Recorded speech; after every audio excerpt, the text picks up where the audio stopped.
Hi, my name's Michelle Erkenbrack. I'm a wife, a sister, an aunt, a researcher, and I'm living with endometriosis.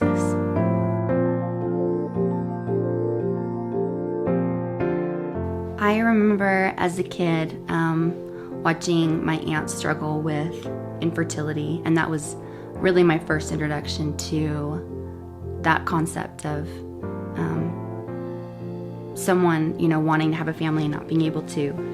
It wasn't until I was 18 that I first experienced the debilitating symptoms of what I would later learn was endometriosis. I don't think a lot of people realize how disruptive endometriosis can be, and I think in a lot of ways that's good. I'm glad that it's rare enough that people aren't having to deal with that and experience that, but I think it's important to be empathetic and understanding to the people that do have chronic disease and chronic pain, that it's not something that I would wish on anyone and that I would ever choose, because it's extremely difficult. How did you meet Creighton? I met my husband on a blind date. He was really just kind of quiet and reserved, and that wasn't, I guess, initially what I thought I was looking for, but it turns out I met the perfect guy for me. And when we were talking about getting married, I told him, you need to know that this is on the table, that I might not be able to have my own kids. Again, it was never an issue for him, and he's always been so devoted and supportive. We got married when we were both still in school, so starting a family was not the focus at that point. Getting degrees was, and we just figured it would happen when it was going to happen. And it wasn't until my father-in-law was diagnosed with Gehrig's disease that I realized time was against us. And that was when we both realized how desperately we wanted to have a family and how important that was to both of us, but how much we wanted Van to be a part of our family and for our kids to have their grandpa. So once we heard what my father-in-law's diagnosis was, we immediately went and started working with a fertility clinic, and it was via a laparoscopy that I was diagnosed with moderate endometriosis.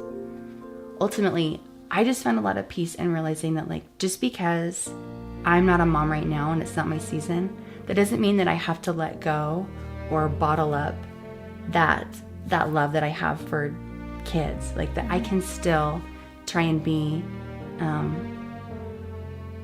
maternal, and I can still embrace that part of myself and express that part of myself, and it doesn't have to be something that's sad, Yeah. If you know someone who is struggling to have a family,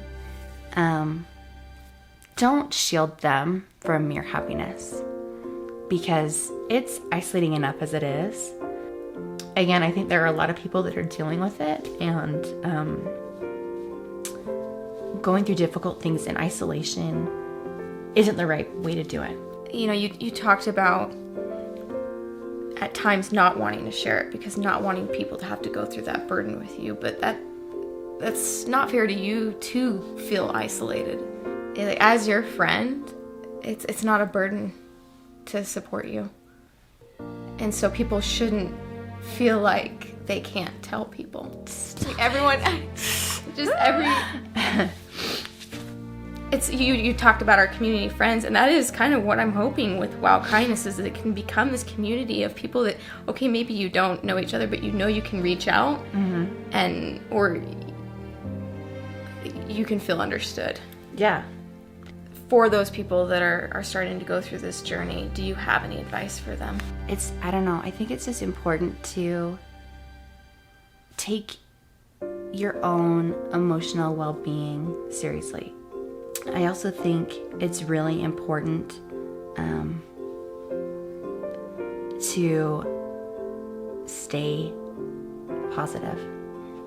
It's not easy. I mean, it is a daily effort and choice and practice and habit that you have to create to find peace and fulfillment with what you have. But there's nothing more important. I really truly think that hopelessness is a lie. I don't think that it's truth. I think that there's always hope. Infertility and endometriosis are not the worst things that have ever happened to me. And in a way, I'm grateful for that, because it's given me this perspective of it could be a lot worse. Like, I still have a really great family, and I have the opportunity to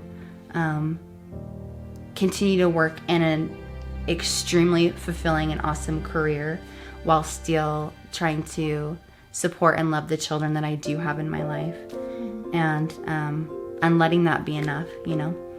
Well, I appreciate you letting us be part of your journey. And I'm happy to be a part of your community. Thanks. Oh. I think it's important to realize that, you know, you can never love the people in your life too much, and you can never tell them you love them too much, or I